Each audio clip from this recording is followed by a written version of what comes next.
was Ellen mean to me? Ellen is a very busy person. So while you're filming, don't be offended if that doesn't make me want to get more Botox. I don't know what it was. Just kidding. I've never had Botox. I thought it's bad. Anyway, okay. And they said to me, they go, we know you're a stand-up. We're not talking about comedy. Don't go out there and try to be funny. Okay, I'm not gonna try and be funnier than Ellen, but also I am gonna be funny because I don't know, am. And I am so forever grateful for that.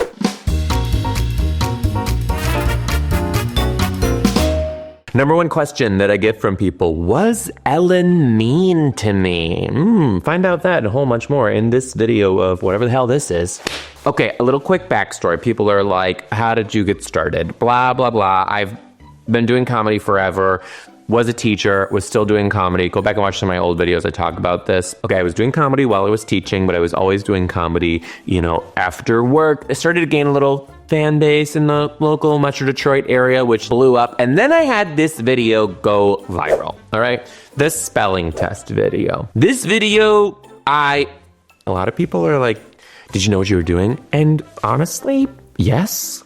Like, I knew it had potential to go well. Did I expect it to, or did I think it would? Definitely not to the level it did. Here's a little snippet from that video if you've never seen it.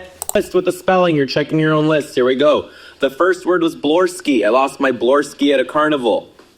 B-L-O-R-S-K-E-E. E-E.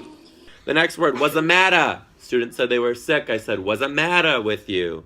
W-A-Z-A-M-A-T-A. What's the matter? What's the matter? The next word is slippert. Be careful when you're sleeping. There might be a slippert in your house. Slippert. S-L-I-P-E-R-T. Slippert. Nice. Okay. I literally was like, this will be funny for my, friends and family. So I just literally propped up my phone on my coffee table. There's a coffee table in front of me. Propped up my phone on that coffee table, hit record, filmed this, didn't edit it, didn't put captions, nothing. I posted it to Facebook, was the original place that this went viral, which was 2017. I guess Facebook was still hot. I don't know. Now it seems it's just for angry moms who want to write a full dissertation on why you should not eat foods with hormones in it. I don't know. I posted it at like 9 a.m. Eastern time, which is historically a horrible time to be posting. So I was like, this is just for, my crowd, my people. Viral, viral, viral, viral, viral. I remember being at dinner that night with a friend and we had my phone on the table and I still had notification settings on and my phone was dying because notifications were popping up so often, nonstop. And then I remember I looked at her at the end of the night. We were back at my place, still kind of freaking out about this. When will we say this is viral? Like, what are we gonna do? 50,000. And we're like, okay. So we watched TV, we turned it on, I hit 50,000. And we're like, well, this isn't viral, right? Let's like 100,000 and we'll say viral. And it was hitting that less than an hour. We're like, holy shit. And then I got a text from a friend who lived in Tennessee and was like, oh my God, you're on the news here. And they were playing this video on the evening news in Tennessee. I was like, this is insane. Woke up the next morning, there was over 20 million views on this thing. I had Good Morning America was like calling my school. They were trying to get a hold of me. It was crazy, but it was the day before spring break. We kind of let it chill. And then things started to pop up. And I was like, well, my family all started talking about, what if Ellen calls you? Because, she puts people who go viral. What if Ellen calls you? What if Ellen calls you? What if Ellen calls you? Yeah, we'll see. Well, my school district at the time flipped. The superintendent of the school district told me, if any talk show or the Ellen show call you, you are not to go. You are to decline it. And I was like, yeah, right. No way am I gonna do that. Time goes on. I think 2 or 3 days after the video started to go viral, I was on a family vacation.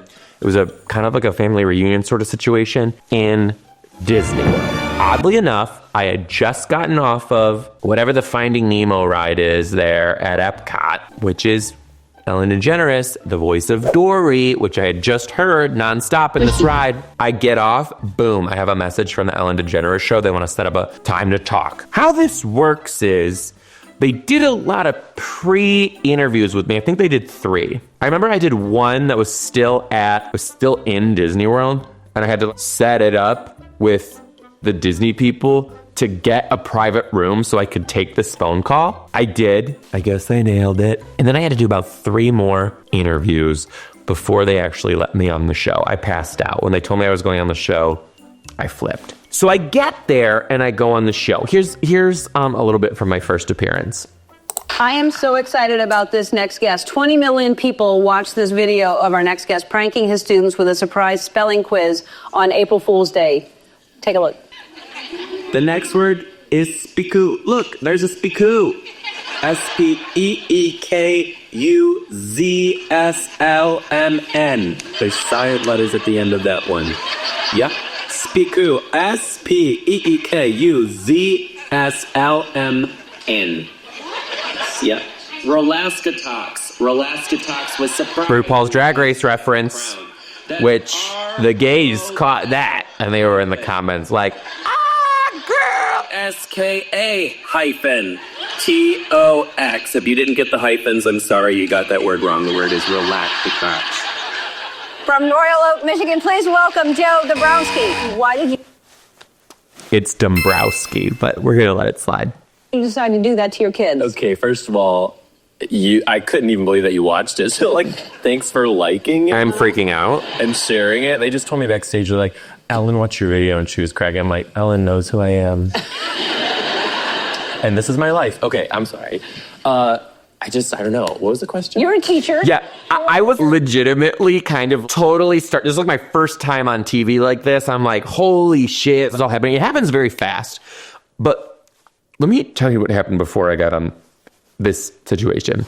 So when they bring you in, you don't meet Ellen until you actually are doing the taping. So I thought that maybe I was going to be in the back room and she was going to come say hello, welcome me in, all of that. That doesn't happen because they want your authentic reaction of meeting Ellen for the first time, which I very much understand. If you go back and watch the show, some of these people just flip out. It is very cool to watch. They're like, no, you're going to meet her for the first time in there, whatever. As we're getting closer to the interview, they're prepping me. They're like, here's some of the questions she's going to ask you. And they said to me, they go, hey, just so you know, you are on this show. We're painting you as like wholesome teacher, plays prank. This was an accident. Oh my God, he went viral. We know you're a stand-up, but we're not talking about comedy.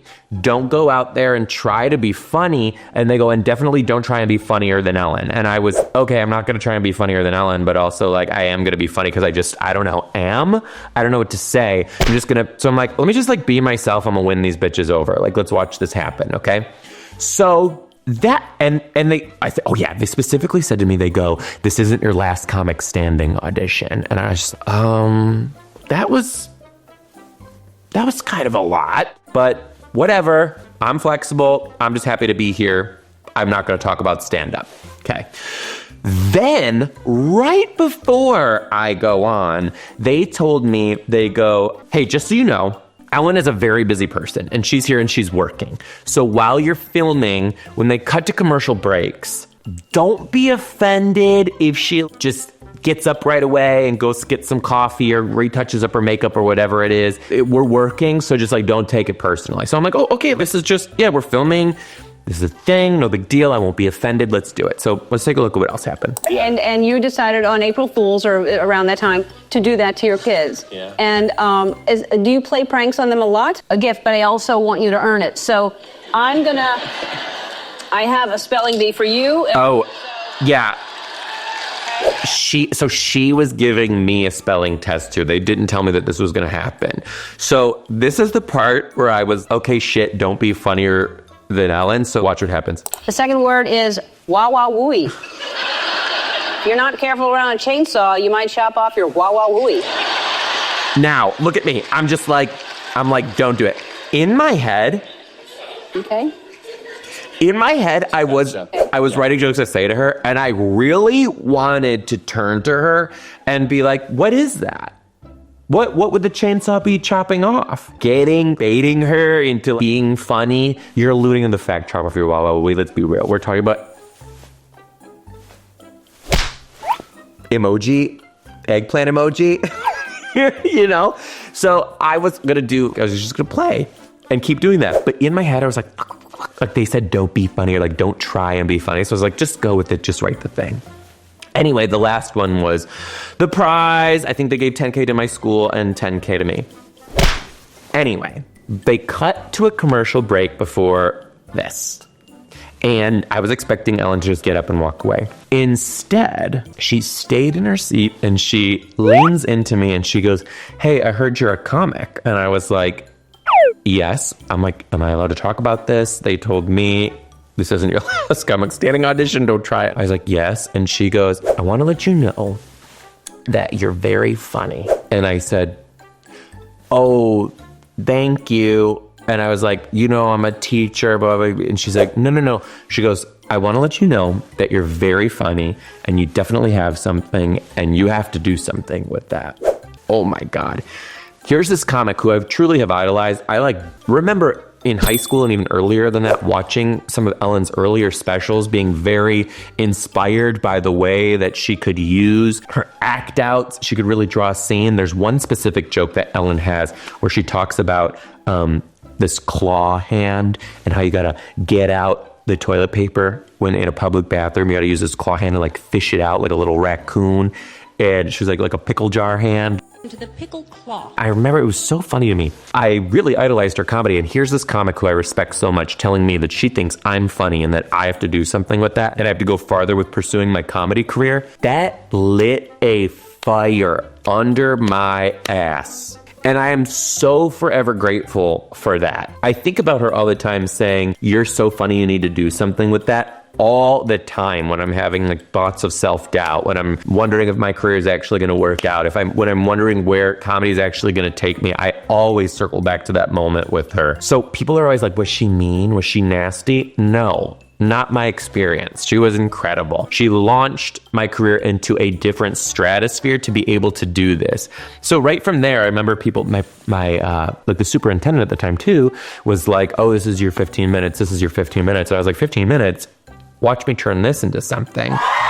And I had the time as a stand-up. Like I had enough time to headline, but people really weren't like giving me opportunities. I was cold calling club around the country, trying to see if they'd let me. I had my best friend pretending to be my manager, calling these places, saying he represented me to get me one-nighters. Some places did, some places didn't. But eventually I got a one-nighter at Caroline's on Broadway, rest in peace, in New York, right in the middle of Times Square. And the booker there was very, very cool. He made some time for me after, and he's like, yo, I really like what you do. If you want to get into any clubs in the country, let me know. I'll vouch for you. And from there, comedy was game over for me. I was ahead and everywhere doing all the things, and it's my career. I'm literally doing exactly what I set out to do, which is so cool. A little bit more of a backstory. A lot of my students are graduated high school. The class from the spelling test graduated high school this year. Congratulations to Royal Oak High School class of 2025 and any of those former students who went on to graduate from any other high schools. But all the students before that are in college. A lot are working in the field now, which, if that doesn't make me want to get more Botox, I don't know what it was. Just kidding, I've never had Botox. I bet it's bad. Anyway, okay, I've had a couple students come up to me and say something along the lines of, you always preach to us to go out there and conquer our goals and live our dreams and don't let anyone stop us or get in the way of our dreams. And they're like, and you're doing that now. You are accomplishing your dreams and everything that you wanted to do, and that's very inspiring. And that really put my career into perspective of how it was such an honor and a privilege being a teacher for so long, and even more as a comedian, being able to do exactly what I want to do is just like make people laugh, enjoy life, have a good time, and escape from reality for an hour or so. So yeah, that's how I got started. That is a little bit about my experience with Ellen. I actually got invited back, so I went on twice. It was like 8 years ago now, so. The show's not even on TV anymore. Is this even relevant? Is my career even going well? I don't know. Okay, You're really funny. You should do something with that. Anyway, okay. Hey guys, thanks for being here. Come see me on the road, joedombrowski.com for all of my tour dates and cities that I'm coming to. And like, comment, and subscribe. Leave something in the comments. I'm going to be in the comments too, writing back to you. So, yeah. Thanks for being here. Love ya.